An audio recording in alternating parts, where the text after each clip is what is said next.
Inaugurado em 27 de abril de 1940, o Estádio Municipal Paulo Machado de Carvalho, mais conhecido como Estádio do Pacaembu, já foi considerado um dos mais modernos da América do Sul. Um estádio clássico que já foi palco de grandes jogos dos clubes paulistas e até mesmo de Copa do Mundo, mas que atualmente está para se tornar mais uma das vítimas da modernização do futebol. Já não se pode mais assistir partidas em pé nos estádios, e cada vez mais estão passando por modernizações e muitas vezes perdendo a identidade que muitos brasileiros conhecem e amam desde que começaram a se apaixonar pelo esporte. A padronização de estilo dessas agora chamadas arenas é algo que deve acontecer em massa? Ou alguns poderiam ser mantidas intactas em respeito à sua história, como o nosso amado Pacaembu?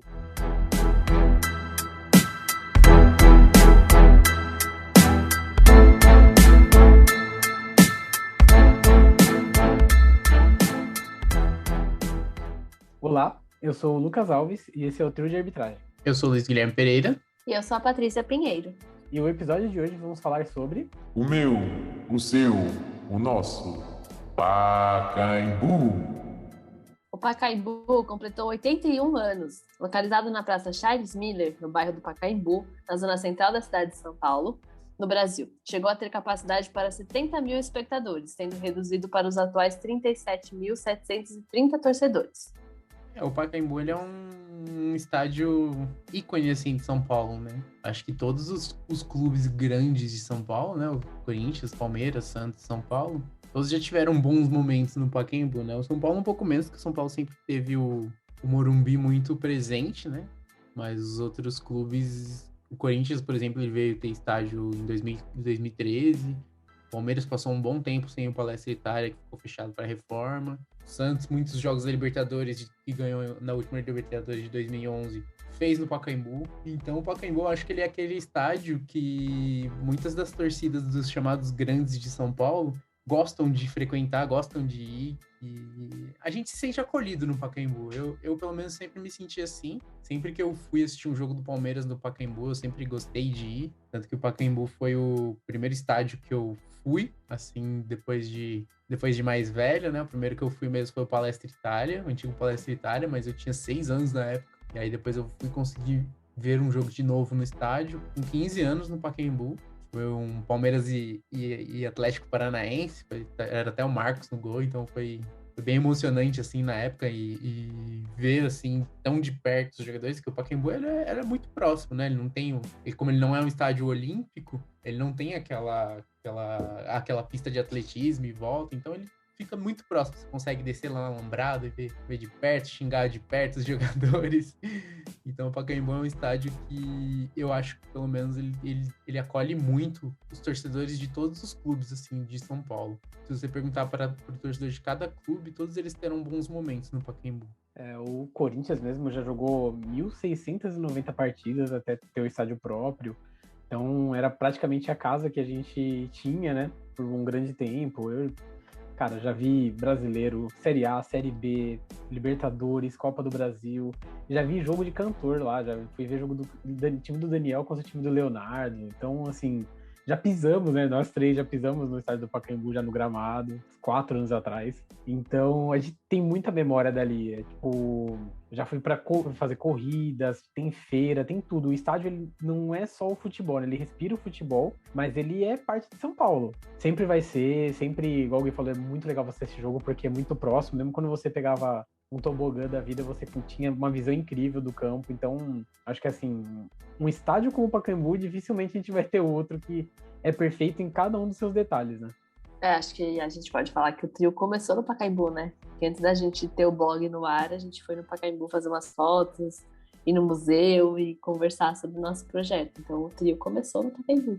Então, também tem essa parte memorável aí do Pacaembu. Eu acho que eu não tenho uma memória tão boa quanto a do Gui, então eu não lembro quando foi a primeira vez que eu fui no Pacaembu assistir um jogo, mas eu sei que eu fui em muitos jogos, bizarramente, quase todos os jogos que eu fui, eu peguei chuva no Pacaembu, que eu acho que é uma coisa também muito histórica. Eu acho que todo mundo já pegou uma chuva torrencial no Pacaembu, que não escoa água e que você fica ali em pé, no cimento, e tá tudo bem, porque eu acho a energia do estádio muito legal, tipo, eu gosto muito de ver jogo lá. Eu acho que é muito isso que também tem no Morumbi, né? O Morumbi é um estádio que ainda assim é um pouco longe, mas ele tem uma dinâmica que você se sente perto, né? Porque ele é alto. Então eu acho que o Pacaembu tem muito isso, assim. Você pode estar lá no alto, não tá no alambrado, mas ainda assim você tá perto do jogo, né? Então é uma coisa muito, muito legal, assim. Então eu acho que é bem isso. O Pacaembu é a casa dos times de São Paulo, assim. Eu lembro que teve uma época que o Santos jogava muito, né? Que eles não estavam jogando na Vila, estavam todos os jogos jogando no Pacaembu por questão de torcida.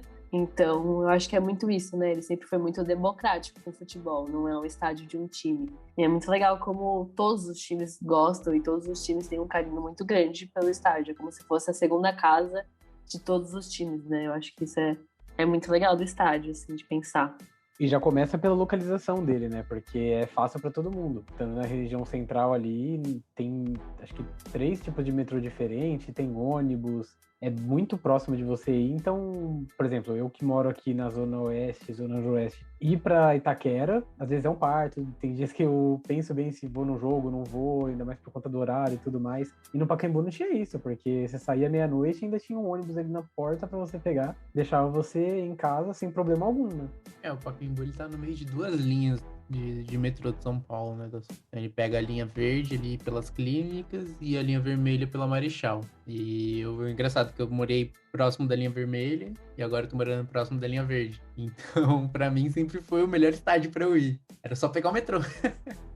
E descer lá e fazer todo o caminho a pé, o emblemático caminho da Marechal, pegando toda a Avenida Pacaembu. Já fiz várias vezes e sempre acompanhava. Pegar umas ladeiras, né? Quase morrer ali nas ladeiras. Porque, nossa, aí quando vai pelas clínicas que você pega aquelas ladeironas. Nossa, eu lembro que eu sempre fui pelas clínicas. E aí na volta eu queria morrer, porque você tava cansado. E aí, como eu falei, tava quase sempre chovendo. Então eu tinha que subir aquela ladeira. Nossa, era horrível. Se o seu time ganha, você nem liga. Você nem liga. Você falou da chuva torrencial, Paty. Eu lembro que eu fui num Palmeiras e Ituano. Acho que foi no Paulistão de 2013. Se não me engano, foi a estreia do Barcos jogando em casa, né? Que foi pelo Pacaembu. Caiu uma chuva. E foi todo mundo de casa, né? Foi eu, meu irmão e meus pais. E a gente voltou todo mundo molhado, pegando o metrô molhado, o ar-condicionado gelado do metrô. Mas mesmo assim, acho que foi a última experiência que eu tive, assim, com a família inteira, assim, indo no estádio. Era barato, acessível e não, era um rolê que não gastava muito, né? Eu lembro que a última vez que eu fui no Pacaembu, eu gastei R$15 na meia. E eu lembro que a pessoa que tava comigo falou assim, nossa, mas que caro, né? Eu falei, cara, vai lá na Arena Corinthians pra você ver o que é caro. Porque era um São Paulo e Flamengo, em 2017, isso aí. Então, tipo, 2 ingressos por R$30, sabe? Aí, tipo, compramos capa de chuva, uma água e o almoço antes. Chegamos a gastar R$100 em tudo isso. Isso que era o legal dele, né? Igual o Paty falou. Fez esse jogo do Urso de São Paulo, que, assim, nem era meu time, tava lá acompanhando a pessoa. Muita chuva, o pessoal olhando pra mim quando tava cantando as músicas e tudo mais, mas a alegria de você estar ali no Pacaembu, com aquele monte de gente ao seu redor, ninguém sentado, todo mundo cantando a todo momento, independente de que time que seja, se você gosta de futebol, ali, tipo, era o lugar perfeito, né? O Pacaembu foi o único estádio que eu fui ver jogo que não era do São Paulo, que eu fui ver o jogo do Palmeiras e Santos. Eu não lembro o que foi, mas foi uma ação de Dia das Mães, e aí um amigo meu ganhou o ingresso e falou assim, quer ir? Eu falei, vamos, né, meu, futebol, gosto de ver futebol, Pacaembu, de graça, vamos. Aí eu fui, e aí eu lembro que foi o maior perrengue, eu não tinha nada verde pra ir, aí eu usei, graças a Deus tava frio, aí eu usei um casaco, uma blusa de frio verde, e o Palmeiras ganhou, né, ridiculamente. E aí eu falei, gente, tipo, é isso, tipo, Pacaembu, você não se sente mal, porque, que nem, eu imagino um corintiano indo ver um jogo no Morumbi.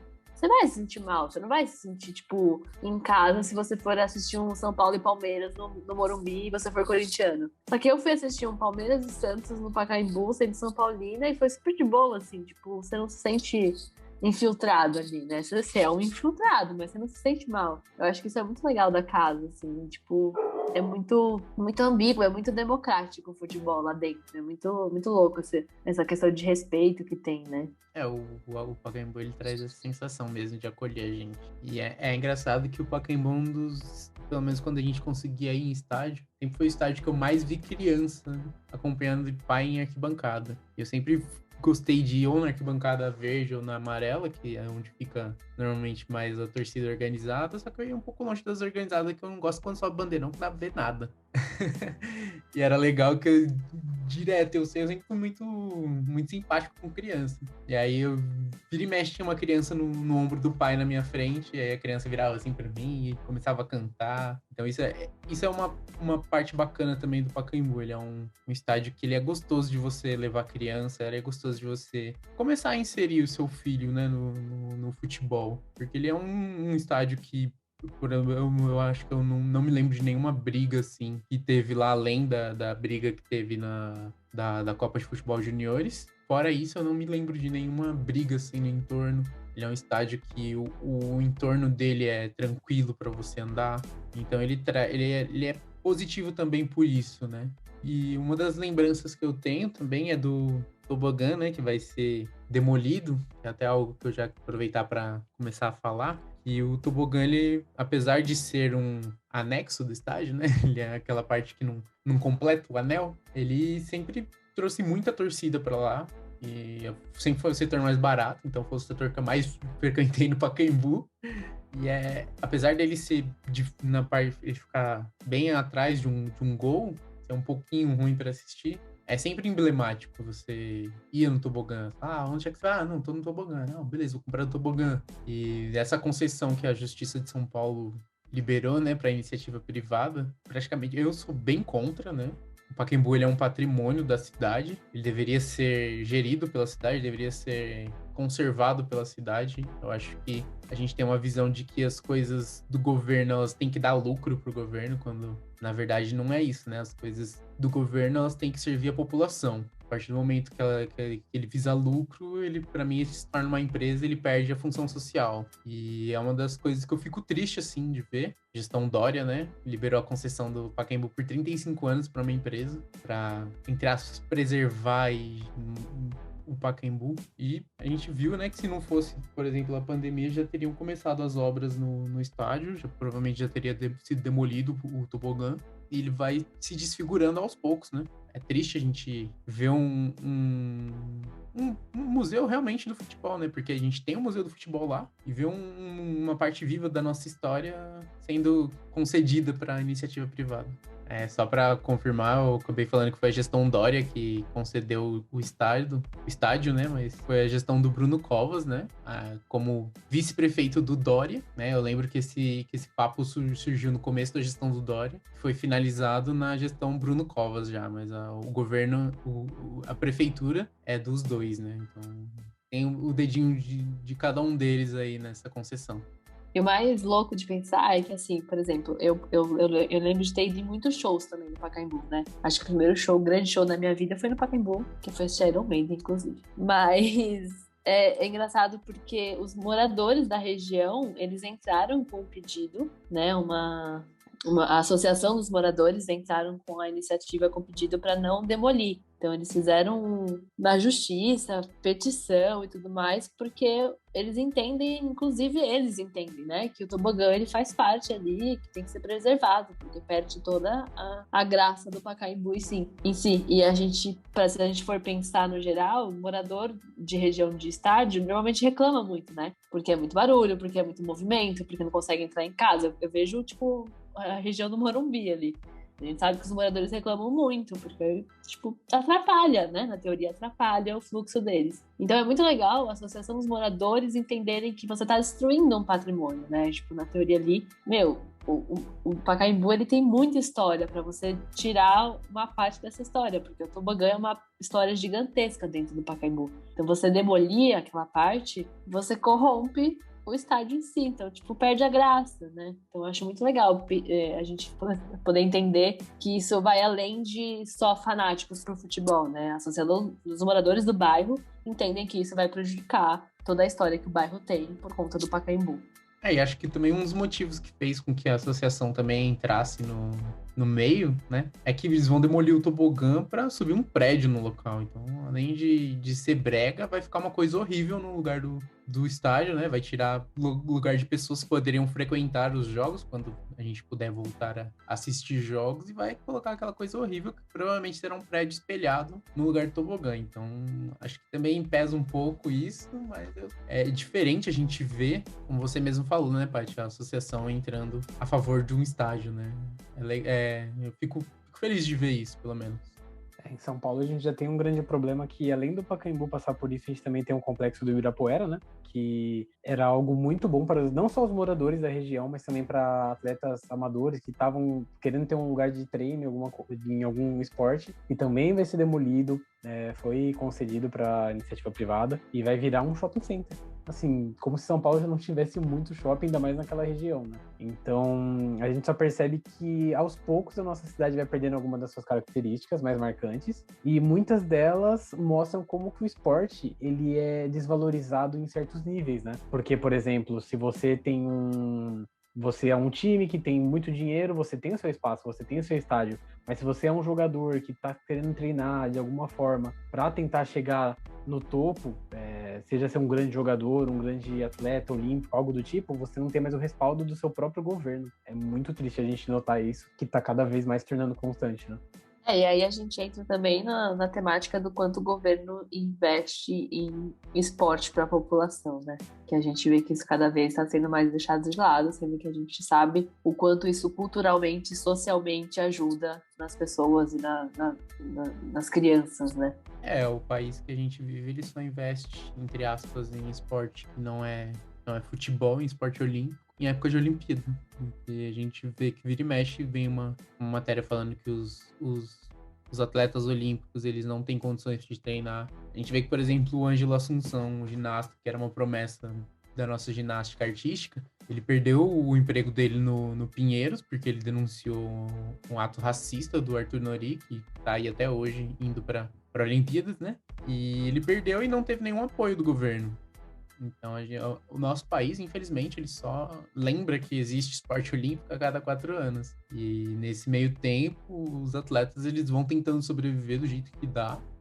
Por isso que muitos deles moram fora, eu não julgo eles, né? Eles têm que procurar o que é melhor para eles mesmos, mas é difícil, né? A gente perde, por exemplo, o Pacaembu, a gente tá perdendo o complexo do Ibirapuera. Então, são coisas que fazem a diferença na história do nosso esporte. E para finalizar o nosso especial sobre o Pacaembu em homenagem ao seu aniversário, vamos finalizar esse episódio contando algumas curiosidades do estádio, alguns fatos históricos, algumas informações que a gente julga serem relevantes para esse episódio num todo, né, para a história do Pacaembu.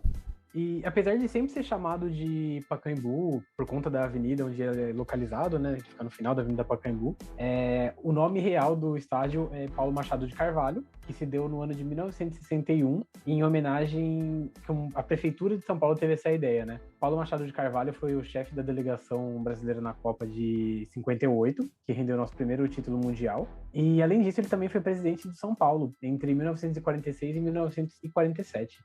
E também, além disso, né, o Paulo Machado de Carvalho, ele era conhecido também como Marechal da Vitória, e ele também fez parte da delegação, ele também foi chefe da delegação do Brasil na Copa de 62, que foi a Copa do Bi. E outro fato histórico legal também da gente destacar do Pacaembu é que em 26 de abril de 1957, o Pelé fez o seu primeiro gol no Pacaembu, foi uma partida entre Santos e São Paulo, e foi um dos gols que também ajudou ele a ir para a seleção, né? Em 58 e que foi determinante no título da nossa seleção. E o Pacaembu, ele também já sediou um jogo da Copa do Mundo de 1950, né? Ele não só um, como 6, né? Ele sediou um jogo do Brasil, que foi um Brasil 2-2 contra a Suíça. E, inclusive, é o único jogo que a nossa seleção fez no Pacaembu. Também teve um jogo entre Suécia e Itália, um Itália e Paraguai, Uruguai e Espanha, Uruguai e Suécia e Suécia e Espanha. Então o Pacaembu, ele também foi bem importante na Copa do Mundo de 50, que foi a primeira Copa que a gente teve aqui no Brasil. Eu vou complementar que, na verdade, houve outro jogo do Brasil, um jogo muito importante para mim, como já disse em outro episódio a respeito do Ronaldo, que foi a despedida dele da seleção. Isso aconteceu em 2011. Isso, 7 de junho de 2011. Mas a despedida do Ronaldo foi 1-0 contra a Romênia. Ele estava bem fora de forma na época, só jogou 15 minutos. Então, foi assim, acho que aquele período onde ele saiu do Corinthians e aí merecia uma despedida na seleção e acabou acontecendo. Que acho que o fato histórico, ele era realmente jogos oficiais, bem lembrado, porque teve mesmo esse amistoso de Brasil e Romênia. Outra disputa muito histórica que teve no Pacaembu foi os Jogos Pan-Americanos, né, de 1963. Que foi quando foi disputado pela primeira vez no Brasil. Então, a cidade de São Paulo foi a cidade escolhida para sediar. As competições de atletismo, saltos ornamentais, natação e boxe aconteceram no Pacaembu. E também teve, por conta da localização, né, como a gente falou, que é uma localização muito boa aqui em São Paulo, também foi palco da cerimônia de abertura e encerramento dos Jogos Pan-Americanos. Então é um marco legal aí para o estádio também. E além disso, além dos eventos esportivos, o Pacaembu também foi palco de grandes shows, né, internacionais e nacionais. Já passaram por lá Rolling Stones, AC/DC, Paul McCartney. Isso até 2005, quando a Associação dos Moradores de Viva Pacaembu conseguiu uma liminar que impedia qualquer tipo de uso do estádio que fosse prejudicial à segurança, ao sossego e à saúde do bairro. Só que lá, 2 anos depois, em 2007, teve uma exceção, que foi para a visita do Papa Bento XVI, que chegou a ter uma lotação de 40 mil pessoas na arquibancada para ver a Vossa Santidade. Eu queria dizer que eu já vi Iron Maiden e Avril Lavigne no Pacaembu. Então, teve muito show lá.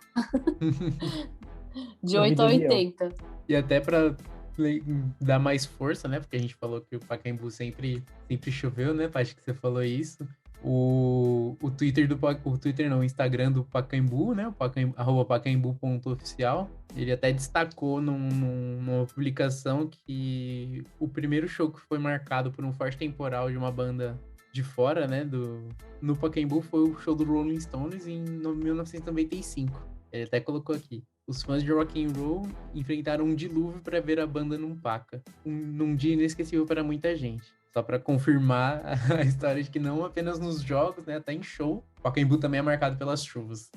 Eu acho que outra coisa que a gente também não pode esquecer de falar do Pacaembu é o Museu do Futebol, né, que é um museu muito legal, é muito completinho.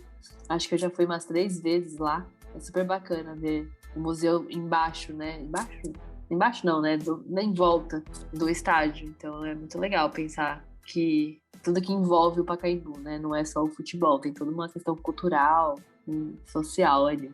E o Pacaembu ele não é importante só para os paulistas, né? Já teve 2 Fla-Flus no Pacaembu, o mais recente foi no ano de 2016, porque os estádios do Rio de Janeiro, tanto o Maracanã quanto o Newton Santos já tinham sido entregues para o Comitê Olímpico, então as 2 equipes vieram jogar aqui, num 0x0, que muito lembrou o outro jogo, que também foi um empate, isso em 12 de março de 1942, mas que foi um 0x0 ocasionado por conta de uma chuva muito forte na cidade de São Paulo. Então, a gente vê que realmente a chuva é ali um segundo personagem do nosso Pacaembu, né? E outro destaque que a gente pode dar para o Pacaembu, que agora com a pandemia da Covid-19, o estádio ele sediou um dos hospitais de campanha da cidade de São Paulo junto com o Ibirapuera e o Sambódromo. O hospital de campanha ele já foi desativado, né? Ele teve, durante o tempo que ele ficou ativo, foram 200 leitos com todo o cuidado para a pandemia. E agora ele é uma frente importante para a campanha de vacinação, funcionando com o drive-thru. Acho que a gente já entendeu, né, o quão importante é o Pacaembu para a história não só do futebol, mas da cidade e todo o contexto cultural que a gente traz aí. E também já ficou clara a nossa opinião em questão de privatização e dessa modernização do estádio. Eu acho que vale agora a gente só trazer algumas lembranças, né, memórias legais que a gente tem com o Pacaembu. A minha é o Rogerinho, que acho que todo episódio eu vou ter que falar dele, que como o Pacaembu ele sempre foi o palco das finais da Copa Paulista Júnior, foi onde o Rogério se revelou e foi conhecido e contratado e virou dali pra frente o Rogério Ceni, né? Então acho que é legal a gente lembrar disso, da importância também para soltar novos nomes, né? E além do Pacaembu ter revelado o Rogério Ceni, também um ponto importante é que o São Paulo jogou 1.036 partidas e conquistou 568 vitórias. Então eu acho que isso é um marco muito importante para o São Paulo. Só queria dizer isso. Acho que no meu caso eu posso trazer 2 pontos importantes, né? O primeiro foi toda a reconstrução que o Corinthians passou ali em 2008 na Série B, que foi graças a isso que o time teve uma infraestrutura diferente, conseguiu conquistar outros títulos depois, e um desses títulos que para mim foi o mais importante de todos que eu já vi no Pacaembu foi a Libertadores de 2012, né? Sem sombra de dúvidas ali, o Corinthians ganhando em cima do Boca Juniors, um título inédito, da forma como foi conquistado, com aquele grande elenco. Acho que foi assim a maior despedida que o Corinthians poderia ter da antiga casa rumo à nova, né? E também, né, é importante a gente sempre lembrar que quando ocorre a Copa São Paulo de Futebol Júnior, a final sempre é no Pacaembu, no aniversário de São Paulo. Então, 25 de janeiro, além de ser o aniversário de São Paulo, é a data que a gente tem a final da Copa São Paulo de Futebol Júnior no Pacaembu. E, além disso, também é importante a gente lembrar você de seguir a gente nas redes sociais, @3dearbitragem no Twitter, no Facebook e no Instagram, e seguir a gente também no YouTube. A gente coloca todos os episódios no YouTube também, se você não consegue ouvir a gente no Apple Podcasts, no Spotify ou em algum outro agregador de podcasts, você consegue ouvir a gente no YouTube. A gente tá lá, o YouTube é de graça e não custa nada você ir lá, dar um joinha no nosso vídeo, ajuda a gente a...